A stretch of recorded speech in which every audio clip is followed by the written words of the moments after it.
Hi, boys and girls. Let's continue with Cooper's lesson, please. We're going to be on page 352 and 353, please, boys and girls. Okay. Visions of the afternoon. His too small allowance, the hairbrush, the broom, flashed before him. No, he groaned, his chin dropping to his chest. You forgot? What were you doing all this time? Asked his mom. Cooper wanted to apologize, but she had gone back to cooking. Once again, his tongue failed him. He would tell her about Mr. Lee and the hairbrush tomorrow. The next day after school, Cooper dragged his feet to Mr. Lee's store. Mr. Lee demonstrated how to place cans on the shelves so that the labels lined up perfectly. He spoke to Cooper first in Korean and then in English. Cooper tried it. Mr. Lee nodded silently, then walked away. After he had placed the last can on the shelf, Cooper watched Mr. Lee chat with his customers at the register. Cooper realized suddenly that sometimes, if he paid very close attention, he could understand what they said. On his way home, Cooper passed a leafy oak tree. Namu, the Korean word for tree, rose in his mind, surprising him like a fish breaking the surface of a calm pond. Okay, boys and girls, demonstrated. If you demonstrated something, you showed how it is used or done.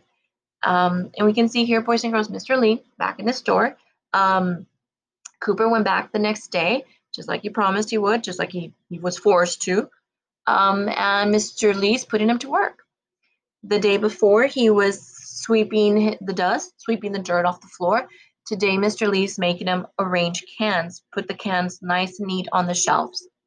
All right, so let's have our discussion, boys and girls.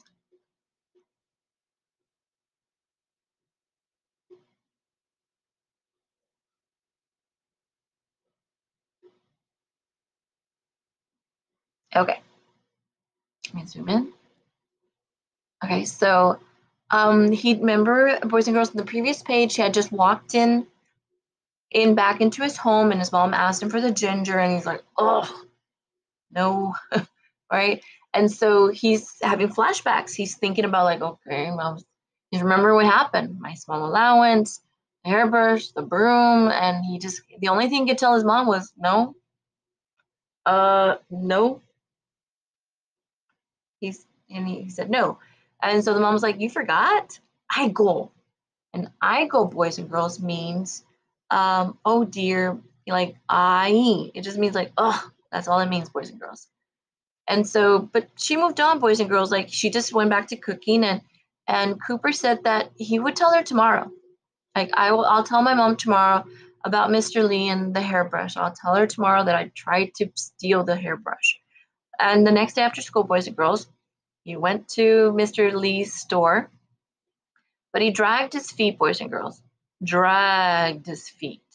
Boys and girls, if he's dragging his feet going to the store, what does that say about him, boys and girls?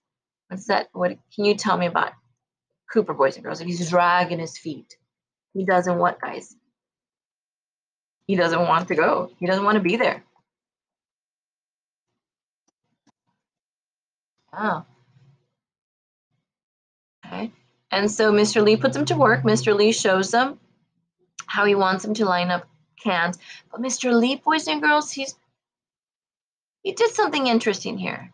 He spoke to Cooper first in Korean and then in English. Okay.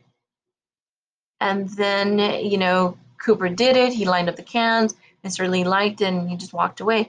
And then when Cooper was done with all the shelf, putting the cans on the shelf, he was listening to Mr. Lee chat with his customers, talk to his customers.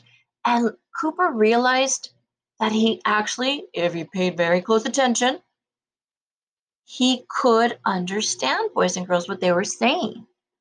Okay? And even going home, boys and girls, on the way home, he even remembered how to say tree in Korean, namu. And then he said something very interesting, boys and girls. He said, surprising him, by him knowing that word surprised him, like a fish breaking the surface of a calm pond, boys and girls. Okay, so we have figurative. Before we talk about that, boys and girls, it is a figurative language. Do you remember what kind of figurative language it is, boys and girls? His mind. We're talking about his mind. His mind, boys and girls.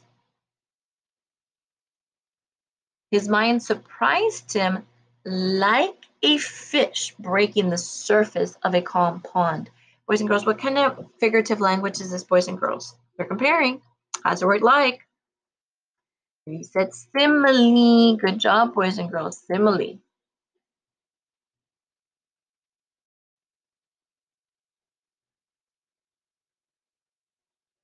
Okay. So simile, boys and girls. So he's comparing his mind, knowing that word, like a fish breaking the surface of a calm pond.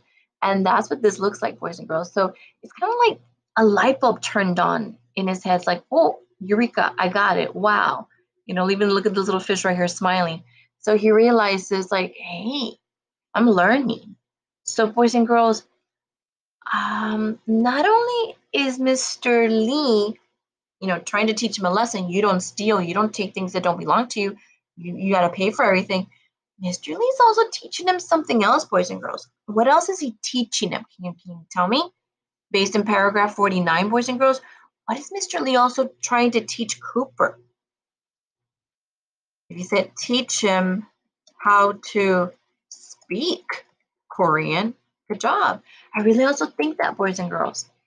Okay? And I don't think he's told his mom yet. I wonder why, boys and girls. Does it make you wonder? It makes me wonder. I mean, if it's a little story that your mom always goes and the store owner knows her, I mean, wouldn't you think he already would have told the mom? I'm wondering, why hasn't Mr. Lee told the mom? How come he hasn't told on Cooper? Why hasn't he told his mom? Interesting, boys and girls. Well, we'll continue a little bit. Thank you, boys and girls.